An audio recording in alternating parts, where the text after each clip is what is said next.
श्रम कार्यालय रसोड़ा के श्रम परिवर्तन अधिकारी गणेश सिंह ने व्यापार कल्याण समिति के कार्यकारिणी सदस्यों व्यापारियों के साथ साफ एंड कमर्शियल एक्ट 1962 के श्रम नियमों के प्रति जागरूक करने हेतु गोष्ठी का आयोजन किया। कार्यालय कर्मियों सहित व्यापारियों को नव वर्ष की हार्दिक बधाई देते हुए उनका स्वागत भी किया।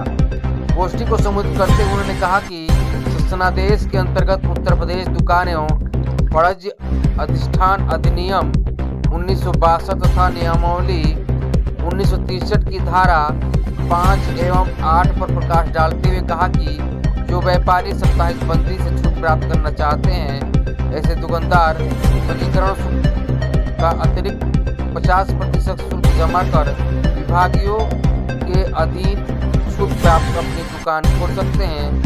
उन्होंने कहा कि साप्ताहिक बंदी से छूट प्राप्त कर दुकान खोलने की इच्छुक व्यक्ति श्रम विभाग उत्तर प्रदेश के साइट पर ऑनलाइन आवेदन कर छूट प्राप्त कर उनका लाभ उठा सकते हैं।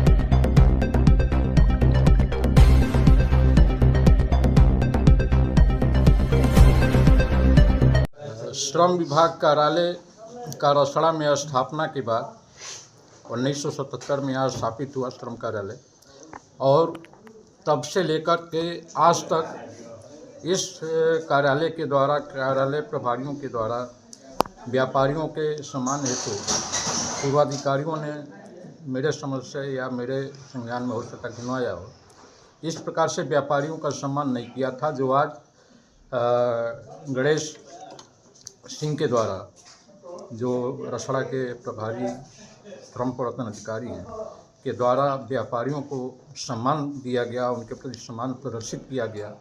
विशेष रूप से कनिष्ठ सहायक विक्रमादित्य पाटिल ने जिस प्रकार इसमें सहयोग किया कि व्यापारियों को अपने कार्यालय में बुला करके व्यापारी और अधिकारी समन्वय हेतु एक पुल का कार्य किया है, यह निश्चय ही प्रशंसनीय है।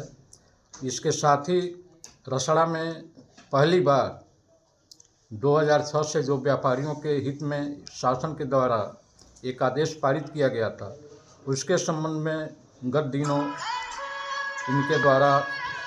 इनके द्वारा जिलाधिकारी बलिया से निर्देश प्राप्त करके उस शासनादेश के तहत व्यापारियों को श्रम विभाग के द्वारा जो नियमावली बनाई गई है श्रम मंत्रालय के द्वारा, उसके तहत धारा 5 और 8 से छूट प्राप्त करने के लिए इन्होंने जागरूकता दिखाई और व्यापारियों के हित में जिलाधिकारी महोदय से आदेश पारित कराया। तो उसका भी यहाँ के व्यापारियों को अगर आवश्यक हो समझे तो अपने हक के लिए, अपने अधिकारों के लिए अगर उस छूट को प्राप्त करना चाहते हैं तो उसका उपयोग करना चाहिए, जिससे कि सरकारी राजस्व में भी वृद्धि हो। लेकिन उसमें जो और सब प्रावधान हैं उसका भी ध्यान रखते हुए उस छूट को प्राप्त करना चाहिए। सर, अपना एक परिचय बता दें। मैं गणेश सिंह श्रम परिवर्तन अधिकारी रसोड़ा बलिया। आज आपके कार्यालय में किस प्रकार का कार्यक्रम आयोजित किया गया? क्योंकि आज जो है नव वर्ष के उपलक्ष्य में जो है एक छोटा सा जो है कार्यक्रम रखा गया था, जिसमें व्यापारी बंधु और व्यापारी संगठन के जो है पदाधिकारी उपस्थित हैं, जिनको हमारे द्वारा जो है सम्मानित किया गया और वो लोग मुझे भी सम्मानित किए। साथ ही साथ हमारे कार्यालय के अन्य कर्मचारियों द्वारा भी लोगों को सम्मानित किया गया और सम्मानित हुए। सर, बात करें बंदी को लेकर के, तो बंदी को लेकर के क्या प्रावधान दिसंबर में आया है? जैसे साप्ताहिक बंदी जो है उत्तर प्रदेश दुकान एवं वाणिज्यिक अधिष्ठान अधिनियम 1962 संपत्ति नियमावली 1963 के अंतर्गत धारा 5 और 8 के अंतर्गत किया जाता है। इससे पूर्व एक शासनादेश जो 2006 का था, जिसमें यह प्रावधान था कि कोई भी व्यापारी या दुकानदार यदि अपनी दुकान को जो है 7 दिन खोलना चाह रहा है तो निर्धारित शुल्क का 50% और शुल्क जमा करके जो है वो अपनी दुकान को जो है सशर्त जो है खोल सकता है। बात